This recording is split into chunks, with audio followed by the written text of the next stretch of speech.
Hi, welcome to back by popular request, a university vlog. I don't know if this is gonna be a week in my life, but just when I feel like I've had enough of it, you know? If you are new to this place, hello, how are you doing? It's so nice to have you here. Thank you for being here.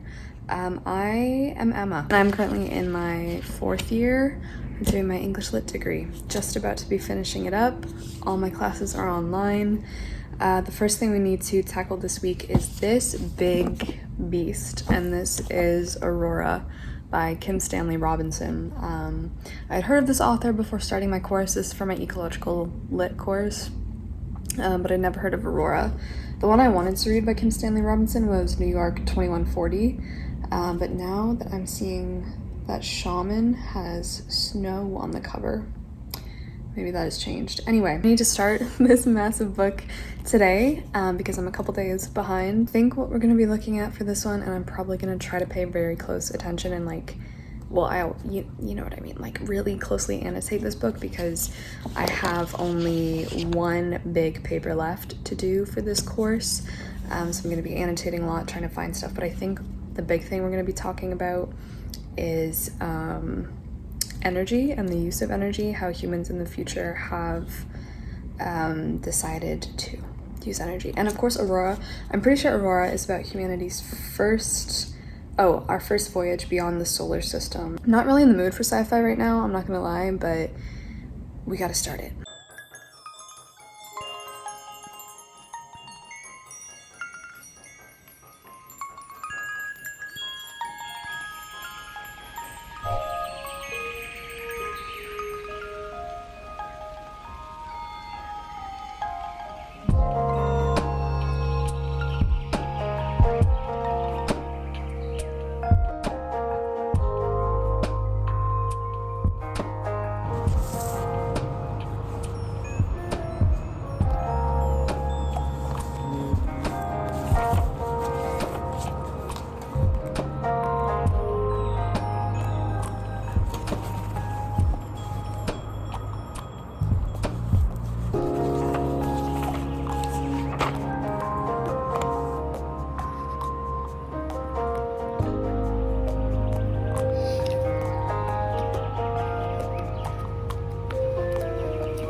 Hi, I'm popping in here because I have an app that is very kindly sponsoring today's video, which is perfect for university students, basically anyone in school, and certainly anyone who has to read anything ever. Maybe you're in a time crunch, you just want to get something under your belt in a good amount of time. Blinkist is that app for you. It allows you to understand the most important points from over 5,500 nonfiction books or podcasts in just 15 minutes. Like, you can literally do it while you're going for a run. For English majors, which is what this week is focused on, like, Blinkist is such a good tool because when you're going into a novel or a play, in my case, I use Blinkist to give me a good understanding and a good refresh of Hamlet by Shakespeare. So for me, getting a refresh on Hamlet, just the finer plot points, characters, what are they all doing, was so helpful for me because when I'm starting to annotate or take points for an essay, I need to already be way beyond knowing just the plot. Blinkist has a feature called Spaces that is really good if you want to create a list of different things, share it with people. I created one for my whole Shakespeare course at uni, so I put in a bunch of plays that we're studying: Hamlet, Romeo and Juliet, Macbeth. Then I can also take notes on them. I also really love that Blinkist offers an audio option so you can listen. If you guys would like to get 25% off of your Blinkist annual premium, you can start your 7-day free trial by clicking the link. Thank you so much to Blinkist, and I'm so excited to get back into Hamlet. Let's go. Hello. Today I feel like something has multiple buses run me over. Such a big headache. I want to be productive because I have a lot on my plate this week, but I was like, maybe if I just start vlogging, it will distract me a little bit from the headache. So I'm about to go pop the heat bag in the microwave for my stomach cramps, and that's where we're at. Got back from Nova Scotia, I don't know how many, maybe 5 days ago now or something, but I have a lot of schoolwork on my plate. I have a lot of reading I want to do. I have a lot of YouTube work I want to get back into. I just really want to throw myself back into it. So I have about like 4 or 5 books on the go, which is pretty standard. And this morning I woke up and I was like, there's no way I can do this thesis. I'm currently working on my progress report for my thesis for uni. My goal is it's like due in hopefully either tomorrow or the day after that, if everything goes perfectly, I want to get it submitted tonight because my professor is going on vacation for a little bit, so just want to get this in, get it graded, get it back type of deal. But I was like, I do not have the capacity to do this right now, but then I was like, I have to. So I sat down and started writing, and I banged out 3 pages really quickly, which is really good, and I'm really liking just having a good time with the progress report, honestly, because I feel like I know what I'm doing. So that's what's up with that. I'm going to just get some heat going in the microwave, and then I thought I would update you on my reading because I am getting really frustrated that I can't read what I want to read. It's been like, you know, so many months, I don't know how many months now, of doing full-time uni again, doing a full-time English degree again. I'm just about to finish up my degree and then I'm going to graduate in the fall, but that means I have basically not been able to read anything I want to read because everything is dictated by different syllabi, which is fine. Like, I'll read anything, you know, I'm like a goat who eats anything. I will read anything, but I miss just reading for the pleasure of reading, simply without interrogating every piece of literature that comes my way. So that's what I'm really missing, and so far only audiobooks have been able to provide me with a little bit of like just fun and leisurely reading, so that's kind of where I am with that. But let's not make this intro too lengthy. I want to show you Kelsper because he's completely passed out. There he is. His mouth is like half open. He has not, I'm gonna show you this new love seat couch we got, but he is out. Look at that. Oh my god. He's gone. He loves this thing so much, and for that matter, I love it too. So I currently have, I don't know why this controller's here. I'm not playing right now. I have my texts, some more notes, some other notes I've taken. We have Jameson under there, so it's a good day, but this guy is just so cute. Oh, honey. So this is the big cuddle chair that we bought. I am obsessed with it. It is so comfortable. It came with all of these same pillows. That white one's mine, and so is this green flower pillow, but it came with so many pillows. It is so comfortable. Oh my gosh. I have had so many naps in here. Clearly, he's had so many naps in here. I can't get over his face. But yeah, I'm obsessed with it. It is so nice, and I was hoping it would fit perfectly in this corner, and it does. It's huge. It's big enough for at least 2 people to sit or kind of like lie down comfortably, and yeah, I'm so glad I bought this. I was really deliberating on getting a new kind of couch or anything here, and it was a little bit pricey, I do want to say, but it was so hard to find one of these like cuddle chairs. I think they're called cuddly chairs. This one's called the Cuddler, if I'm not mistaken. So I got this one off of Wayfair. I can link it down below because I had a few of you message me on Instagram about where I found it. But yeah, I mean, clearly he's a fan. Water bottles scare me. I don't know how you use them because, like, to me, I would just be so scared that it would leak boiling water all over me. So I only do like oatmeal bags or millet bags. Also, my neighbor's dog has been barking non-stop since I woke up this morning, and number one, I just feel so bad for this dog because he's obviously upset, clearly, about something, but it is really adding to my headache as well. So I want to put this in for, I'm just gonna do 2 minutes. Let's do 2 minutes.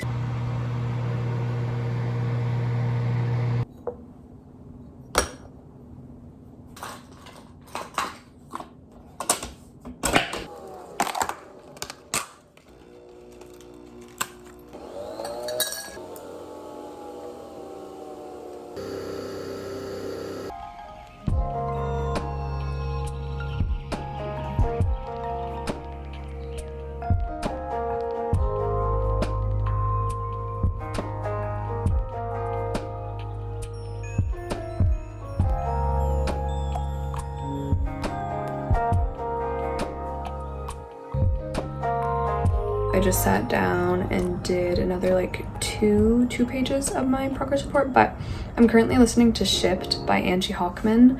I probably normally wouldn't pick this up, but just because I want something that's like provides so much contrast from what I'm reading right now physically, I decided to pick it up. So this one is pitched as the Unhoneymooners meets the Hating Game. I hated the Unhoneymooners and I thought the Hating Game was okay. I'm liking this. I'm liking it so far, I think simply because of like the circumstances. And right now with school and stuff, I just need something like this. So as you can imagine, this follows two people. They both work at the same cruise ship company, travel company, and they both get sent on the same cruise, and they're both up for the same promotion at work. We have Graham, who our protagonist Henley despises because of course, something that may or may not be true. I do appreciate, I'm only like 30-something% of the way through this book, but I do appreciate that they get like the miscommunication or like misunderstanding over pretty quickly. I really enjoyed that because the Unhoneymooners, like the animosity that the female love interest had for the dude was just so stupid and shallow, and it was so unbelievable, and I hated it. In Shipped, it's a bit more believable, and they do address it pretty early on, I would say, so that's nice. But they both get sent on this cruise ship that they're supposed to like come up with a marketing proposal for, and whoever has the best proposal, I guess, wins the promotion. So they are rivals, they're fighting, but like of course there's a bunch of sexual tension. I guess they don't really hate each other. The cruise ship they're on is going to the Galapagos Islands, so that's kind of where they're going through. A good thing is that I'm kind of learning a lot more about the Galapagos. I feel like I would really like to go there and learn more, and just, yeah, that'd be cool. But what I really missed from the Unhoneymooners was like the atmosphere, and like it never felt like they were on vacation. There was barely any description of the nature, or I don't even know, I forget where they even went in the Unhoneymooners on their fake honeymoon. But Shipped has a lot more description. We just had this whole snorkeling scene, which was really beautiful. I feel like we're more immersed in the setting, and I do feel like I know each of the characters a bit more. So right now Henley is just kind of having a hard time because she has some like trauma from her childhood of almost drowning. So like being on a cruise and working for a cruise ship company in the first place isn't really the best idea. She's never had to go on a cruise before, never had to go in the water, in the ocean, snorkeling, anything like that. So Graham is just kind of helping her out, and it's cute and it's fun. To top it all off, like they're both trying to sabotage each other. Henley's younger sister is also along with her on the cruise as like moral support and part of her plan. So we'll see how it goes. Right now, like they are just spending more and more time with each other, and like it's just really easy and nice right now to listen to. So that is the audiobook I currently have on the go. But I think what I want to do, because it's already almost 4 o'clock, I feel like today has just zoomed by. Yeah, today has just been so fast. It's really stormy outside. I think I'm gonna put some lo-fi on the TV, the big TV out there. I'm gonna make an iced coffee, have a little snack, and I'm gonna watch some booktube for a little bit. And then I think I'm gonna try to finish the progress report tonight, actually, because I just want to get it over with, because then I have to jump into another big research paper. So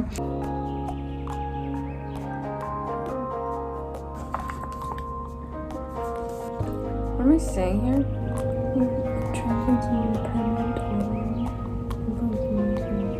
Oh my god, why are there so many tabs open? Okay, the third prong of my argument here.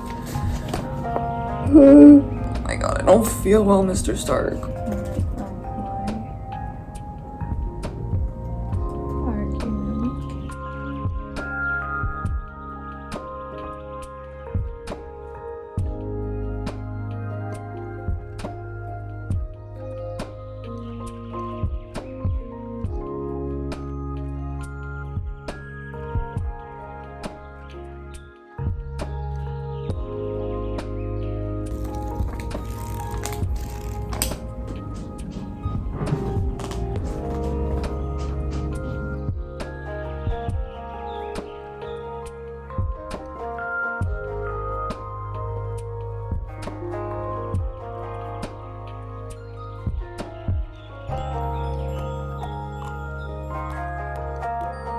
Hey, hello, so welcome to another day doing my English degree. Oof, I was feeling rough this morning, but I got my progress report done. I had a progress report due like today or tomorrow.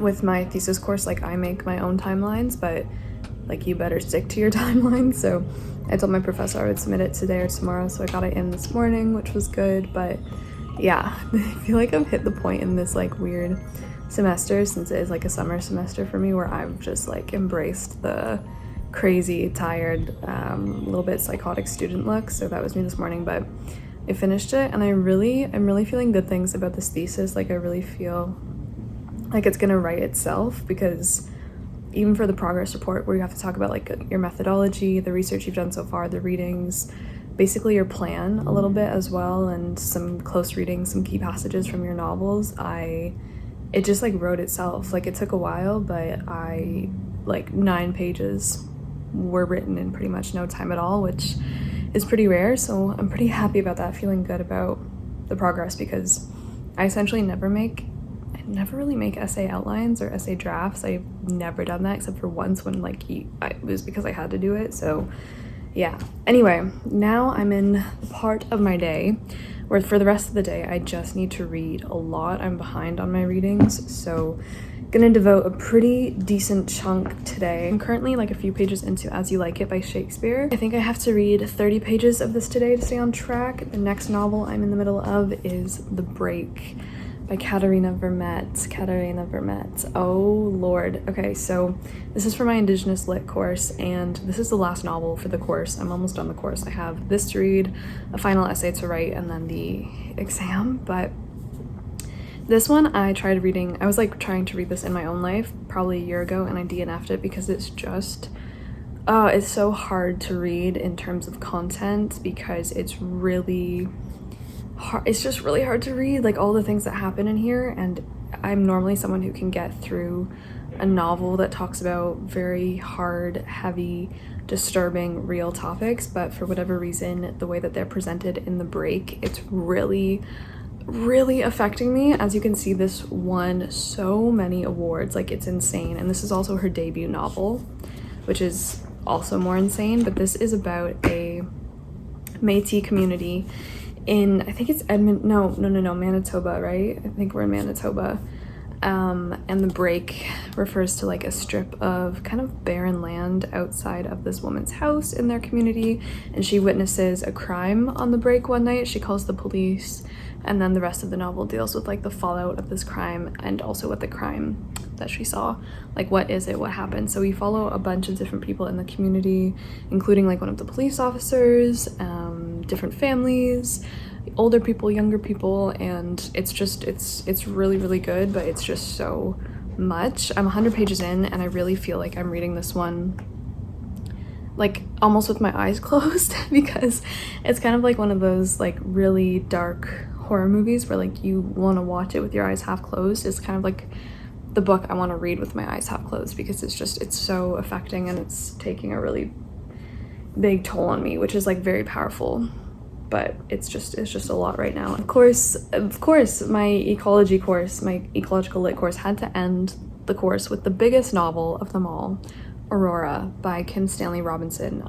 I think I already said, have I said I'm not really in the mood for sci-fi, but I have to read a bit of this beast. I don't know how long this actually is. Almost 500 pages. So like, really it shouldn't be that long, but Aurora is written with, it's kind of like hard sci-fi. Like Kim Stanley Robinson tries to incorporate as much real science as possible to make his novel work, because this is about humanity's first trip out of our solar system. So we're going to a whole different solar system. It's taken years, and the novel opens when I think we're like finally 3 years away from getting to our destination. So there's been a lot of generations who've been born and died on the ship, and we are currently following the family of kind of like the best engineer on the ship and her daughter, who is meeting a whole bunch of people and who is like trying to find her place in the ship, and like what is going to happen when they get to the new planet. I think I have to read 50 pages of this, and then 40 pages of this, and then 30 pages of this. You can kind of see why I don't have any time to do my own reading.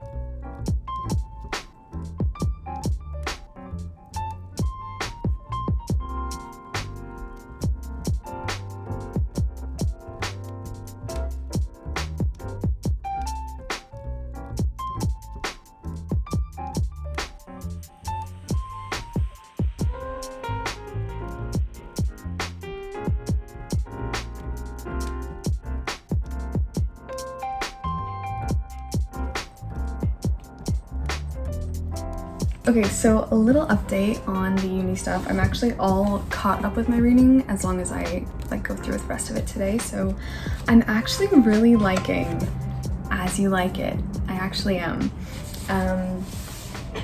I was a little bit worried about the rest of the Shakespeare course because the past couple plays I've read I did not enjoy. And those were, okay, Calcifer was just all over me, all over my desk, and there's so much cat hair everywhere. It's like in my mouth, stuck up my nose. Anyway, yeah, I did not like the Merchant of Venice. Do not get me started on the Merchant of Venice. Even Twelfth Night, I'm not the biggest, I mean, it's not my favorite play, but I'm really liking As You Like It. I was not expecting this. I also went into this play with no concept of what it is about, but I'm really liking the conversations that people are having with each other. Like, I really feel in this one like I know all of the characters. So As You Like It begins with this brother, these two brothers. The older one has kind of taken over the house. He's become master of the household, and he really despises his younger brother, Orlando. The older brother is Oliver, and Oliver basically hatches a plot to do away with Orlando. Orlando is like a wrestler, and so he goes to fight. Sorry, there's just so much cat hair. He goes to wrestle in the Duke's court. The Dukes, who are also brothers, they are also fighting. So we have the two brother Dukes. One of them has overthrown the other one. And I think it's Duke Senior. Duke Senior is hiding out in the Forest of Arden. So with his like loyal court members and some subjects, and meanwhile is it Duke? Oh, who is this Duke's name actually? Duke Frederick, I think, is the one who has taken over control. So have like two different sets of brothers squabbling. In the midst of all this, Orlando comes to court. He wrestles, even though everyone's like, don't, like, you're gonna die because we have this really powerful wrestler. It turns out Orlando is just so quick and agile, and he beats him. He also falls in love in the same moment with Rosalind, who is the daughter of Duke Senior, so the banished Duke. However, Rosalind was not exiled along with her father because she is like the best friend, the sister, the just like the be-all end-all for Celia. Is her name Celia? It is Celia, and Celia is the daughter of Duke Frederick. A number of things start to upset Duke Frederick, and so he eventually exiles Rosalind to the forest along with her father, or he's like, I'm gonna kill you. Celia, because they're just BFFs. I love Rosalind and Celia. I love their friendship. It is so sweet, so wholesome. She's like, well, obviously I'm coming with you. Like, if you're banished, I'm banished. And so Rosalind disguises herself as a man. Celia disguises herself as like some helpless maiden, and they go off into the forest with their fool, Touchstone. I also really like Touchstone. He's pretty cool. We meet a bunch of people in the forest. Orlando gets sent to the forest because he returns home, and his faithful, like the faithful servant of the house, is like, your brother's going to kill you. The servant also goes with Orlando into the Forest of Arden. So now everyone is in the Forest of Arden. Shepherds, we have Rosalind under the disguise of being this shepherd man who buys like a cottage, and they're going to set up a little shepherd house. We have Orlando in there writing love poetry to Rosalind, sticking it on trees in the forest, and then Rosalind is coming upon poetry written about her, and she's like, what is happening?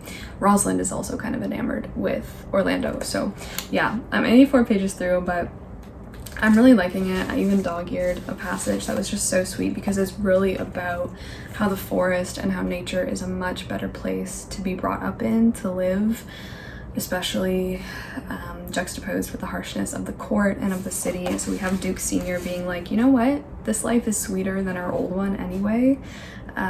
Here feel we not the penalty of Adam, the season's difference, as the icy fang and churlish chiding of the winter's wind, which, when it bites and blows upon my body, even till I shrink with cold, I smile and say, this is no flattery. These are counselors that feelingly persuade me what I am. This our life, exempt from public haunt, finds tongues in trees, books in the running brooks, sermons in stones, and good in everything. I'm just really liking it. I'm really liking it. So I'm gonna keep reading this one. I'm really glad that this one is picked for the next assignment, which will be due like shortly after I finish this book. So I'll probably start with the lecture notes soon for that. And then I don't know what I'm gonna do my final essay on. My first essay was on Richard III for the Shakespeare course. So I don't know if I've mentioned, but this is for a course, just the course is just Shakespeare. So yeah, that's As You Like It. The break is really affecting me, like I was already saying, but I read 40 pages of this last night. So I'm on page 140. I don't even want to talk about it. It's just like be really careful with this one if you go into it, if you read it, because it's taking a lot out of me, and I'm noticing myself distancing myself from the content. Aurora, I did end up finding an audiobook for Aurora.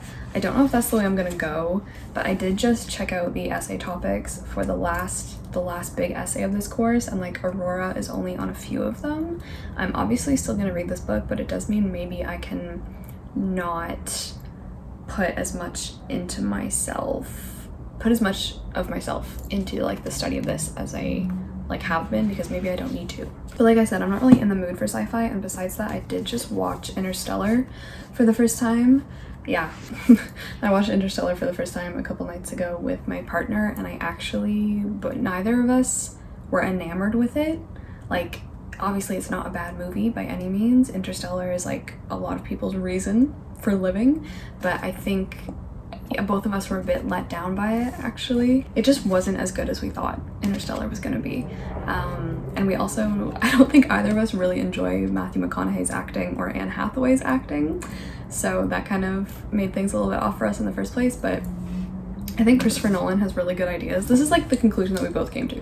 He has really fantastic, cool, cerebral, deep ideas, but this man cannot write. He cannot write dialogue. And because Aurora is like a little bit similar to Interstellar, because they are on like this thing that is essentially Earth. Like I said, they all have, it's populated with different biomes of Earth. I think we just said it's 100 square kilometers. Is how large their craft is, but they are going to this new solar system, and they have like the test planets. Like they're trying to see, okay, like which one has the best data for us to land on and start human life over again, basically. Like they're going to repopulate the planets. So we have planet like ABC. We have planet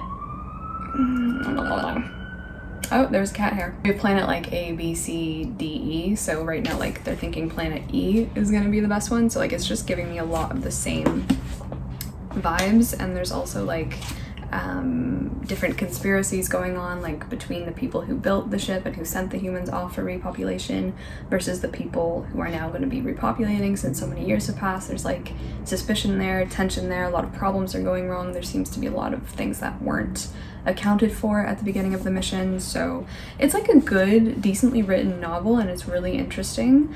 I'm just not in the mood for it, especially because I was just let down by Interstellar a little bit. So yeah, don't like hate me for that one though. I have like the same problems with Tenet a little bit. I feel like Interstellar had the same problems with Tenet. Like Tenet was also extremely interesting.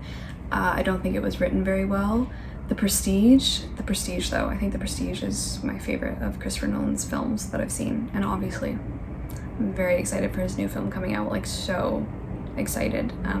I feel like that one will take the cake, but I love The Prestige, and if you don't know, The Prestige is based on a book by Christopher Priest, and the book is also very good. So okay, anyway, that was a tangent, but that is the reading. Today I want to do some lecture notes for my Latin American course, because as you can see, like none of these are for the Latin American course. I'm actually done all of the reading for that course, which is great. I just have a couple lecture notes I need to finish up on.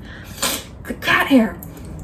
This book called The Motorcycle Diaries. So that is planned for today, and I think I'm gonna sit down and read some more of As You Like It. I want to go see this play now. I feel like I never see As You Like It being performed anywhere. Like it's never, I feel like maybe it's never the play that gets picked. I'm loving it. And also this one smells so sweet. I got this one thrifted from a thrift store. Okay, so I thought while I have you here, I mean, you can leave at any time, but if you're still here, hi. I am currently switching gears and working on just getting an outline, not an outline, for my last essay for the Latin American Lit course. This one is really long. I've never been asked in an undergraduate course that like isn't a thesis course to write an essay this long, so I'm a little intimidated. It is supposed to be 14 to 19 pages long. That's kind of a lot because like my thesis is probably going to be like 25 to 35 pages. So like a 14 to 19 page just like essay, it is a research paper, but like that's very long. None of the other classes I've ever taken, like that's kind of the upper limit. I think I've decided that I'm gonna do it on 100 Years of Solitude and the captain of The Sleepers. So I was filming on my phone camera, but I'm the queen of not having any storage. Like, I'm horrible when it comes to managing my storage. I just really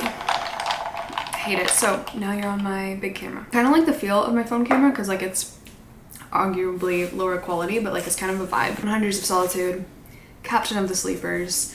This course was all novels, and then the Motorcycle Diaries, which is nonfiction. So this one, like, you can write on 2 to 3 books. That's kind of a lot, and I think I'm gonna pick the comparative option once again because I've just been doing well with those essays in this course. So this one is gonna be about like comparing political struggle, revolution, and just politics in both of these books. So obviously we have Colombia, we have different things going on, and then we have Puerto Rico and different things going on. So I'm gonna try to come up with some sort of thesis I think that works like the physical body into the revolutionary body and that kind of deal. So we'll see what's gonna happen there, but right now I'm just going through my copious tabs because 100 Years of Solitude is probably, yeah, it's my favorite book ever. I always like, I don't know why I hesitate saying that because like what other book has come close to this? Nothing. But I've read this twice now and I have tabbed it kind of like both times, so I have a lot of information to go through, which is like nice because I feel very familiar with it. So I'm just going through anything that could possibly contribute to this essay or to this thesis, and then I'm gonna copy the quotes into my Word document, and then I'm gonna do the same for Captain of the Sleepers. I didn't tab this, which is a little bit annoying, but I did do a couple annotations, and I mean, Captain of the Sleepers is gonna be much easier to work with for me because like 100 Years of Solitude is like, it is such a difficult novel, and Captain of the Sleepers was a bit more straightforward, although this one does concern a lot of shifting narrative and memory. Jumps in time. We have this child being brought up, and then years later is like a 70-year-old man. He's going back to question people from this time period and be like, what actually went on here? He has so much hate in his heart for this American, I think he's wholly American, pilot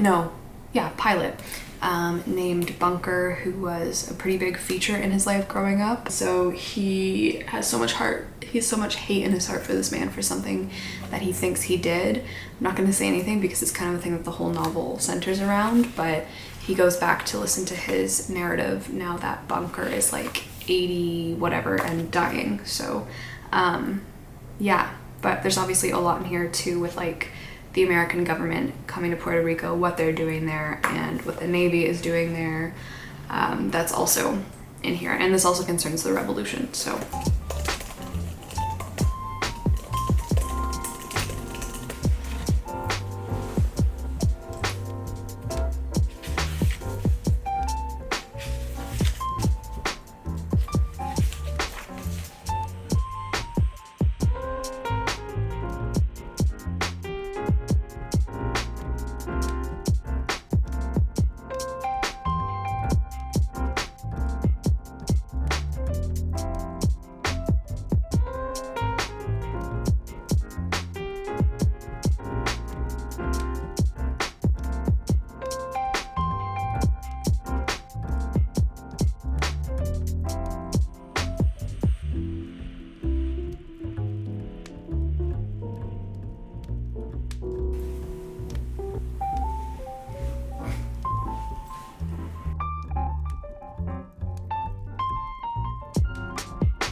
So it is now the start of a new week at at uni and I wanted to come on here and close up the vlog, but also I'm gonna start a new vlog because I've just started Hamlet, which I was talking about at the beginning of this video. Wow, it is so good. I forgot so many things that happened, and when I listened to the summary of it, I was like, what? Because I think I last read this in high school. Oh my god. For example, I forgot Fortinbras even existed. I forgot Norway even existed. Yeah. Anyway, so I've started Hamlet. I'm still only on Act 1, but wow. It's just so good, so good. So I cannot wait to like vlog my re-experience of Hamlet. But I also have to say, for Aurora by Kim Stanley Robinson, it's growing on me. It's really growing on me. I'm currently 236 pages through, and it's actually pretty good. Like, everything is kind of hitting the fan right now because so many things are going wrong in this attempt to colonize other planets, but it's kind of really good. I will say that for it. I'm very interested, I'm invested, and I kind of wish that I didn't have to read this for university actually, so I could just read it more leisurely, because it is a long book. I have kind of fully committed to the audiobook of this now, but I've gone back in certain passages and reread certain things because there's a lot about metaphor in here, which is an essay topic. So I don't know, maybe my last essay for the course will end up being on Aurora, but very happy with my reading so far. The break as well it's so good. It's so good. It keeps getting better and better. Very happy to give you this as my final update of the week. So thank you for coming along with my university vlog. I need to go try to finish up this essay I'm working on, and then obviously read more Hamlet. I'm becoming re-obsessed with Hamlet. Oh my god, it's so good. Anyway, thank you for watching. Thank you to Blinkist. Again, the link is in the description box, and I will see you in my next vlog. So until then, ciao.